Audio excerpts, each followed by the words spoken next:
আজকালকার দিনে বদহজম বা ইনডাইজেশন খুবই কমন একটি সমস্যা।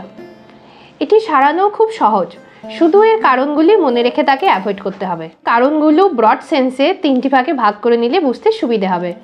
First, diet related; second, lifestyle related; third, mind related. Diet related কারণগুলো হলো প্রতিদিন অল্প অল্প করে খেতে থাকা, মানে আগের খাবার হজম হয়নি তাতেই আবার নেক্সট ডায়েটটা আপনারা নিয়ে নিয়েছেন। প্রয়োজনের অতিরিক্ত জল খাওয়া, কখন কিছু খাবার না খেয়ে থাকা, প্রয়োজনের অতিরিক্ত খাবার খেলে, হেভি স্পাইসি ড্রাই ফুড খেলে, ইনকম্প্যাটিবল ডায়েট নিন। লাইফস্টাইল রিলেটেড কমন কজগুলো হলো পর্যাপ্ত পরিমাণে না ঘুমোলে, ন্যাচারাল আর্টস ধরে রাখলে, যেরকম প্রস্রাব পায়খানা পেলে কেউ যদি সময় মতো সেটা না করে। তাছাড়া সিজনাল নানা কারণেও অনেক সময় ইনডাইজেশন হয়ে থাকে। মাইন্ড রিলেটেড কারণগুলো হলো হিংসা, ভয়, রাগ, দুঃখ, শোক, অ্যাংজাইটি, স্ট্রেস, নানা মানসিক সমস্যা। কারণ ব্রেন গাট অ্যাক্সিস এতে মেনটেন থাকে না, ফলে বদহজম দেখা দেয়। এরকম স্বাস্থ্য সম্পর্কিত উপকারী পরামর্শ পাওয়ার জন্য আমার চ্যানেলটিকে সাবস্ক্রাইব করে রাখতে পারেন বা পেজটিকে ফলো করে রাখতে পারেন।